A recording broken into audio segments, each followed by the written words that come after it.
Today I'm practicing making a walk and talk video, but actually it's a voiceover video because I didn't really want to capture or record private conversation while they were in progress because I don't want to violate any of the new rules that are going on here for vloggers in the Philippines. So I thought I'd do is just play around with walking, and right here you see us leaving Robinson's Puente Mall here, which is right across the street from Osmina Circle.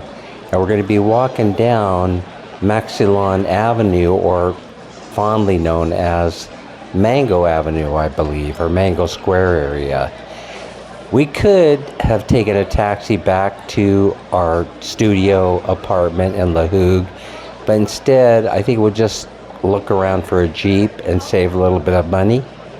Filming like this reminds me of a conversation that we were having the other day with a good friend of ours, Ryan. Whoops, almost ran into that orange cord.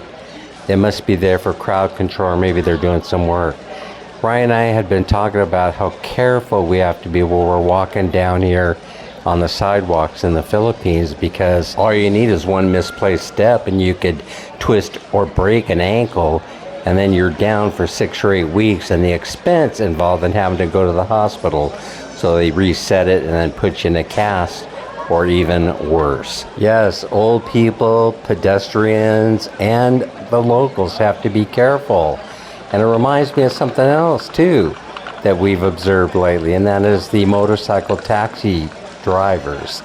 I realize that they have to be out there making a living, but gee whiz. Sometimes during rush hour traffic, I've actually seen them taking over pedestrian spaces. Quite frankly, I think Minnie and I have been fairly lucky. We've had a couple of close calls with the motorcycle taxi drivers, almost getting sideswiped by them on a couple of different occasions. With all that being said, Minnie and I still love the hustle and the bustle of the city. We come to Cebu, we get our fix, and when we've had enough, we head back to Bye Bye City Leyte. I would say that we truly have the best of both worlds. And in a few days, my baby brother will be here, and I'm looking forward to sitting down with him to get his first impressions of Cebu City. Anyway, one thing's for sure, this isn't Sacramento, California. This isn't even Los Angeles, California. Living here is unlike any place that I've ever been before. And speaking of expats that have relocated to the Philippines, they've been taking a lot of criticism lately by other YouTubers that talk about how expats that live in the Philippines are only there for a couple of different reasons. One, it's for the beautiful women. And two, it's because they can't afford to make it in the States. And to those who enjoy criticizing, I say this: what's your point? You're entitled to your opinion, as I am entitled to live wherever I choose to live. I can only relate to you our story. That's the Minnie and Dan story, and how we came to be here in the Philippines. It's very simple. We were able to buy land here and build a house, and we are debt and mortgage free. You can't ask for a better life than that. Had Minnie and I decided to stay in the United States, we would have been okay, but we wouldn't have been debt free.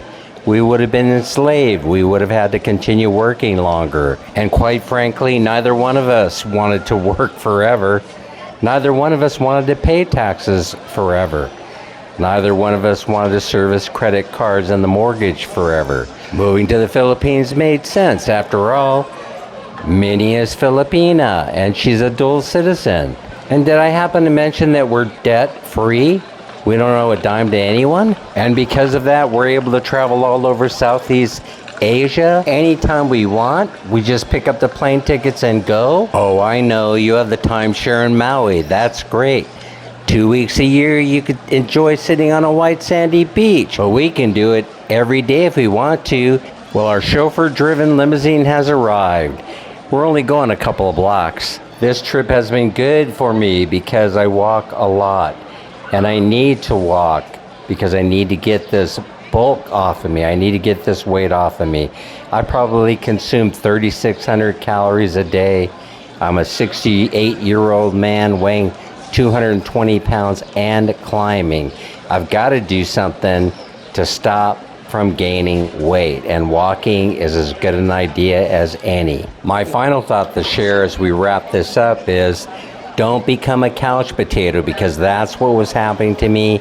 Sitting at home in Bye-Bye City Leyte, we had to get out. I found myself watching the news 8, 10, 12 hours a day, and the more I watched world news, the angrier and unhappier I became. So I stopped doing that because I was turning into a grumpy old man, and I had promised myself before retirement that I wouldn't turn into what I was becoming. From this day forward, I promise to shave every day, to get a haircut at least once every 2 weeks, to trim my ear and my nose hairs, and to bathe at least 3 times a week.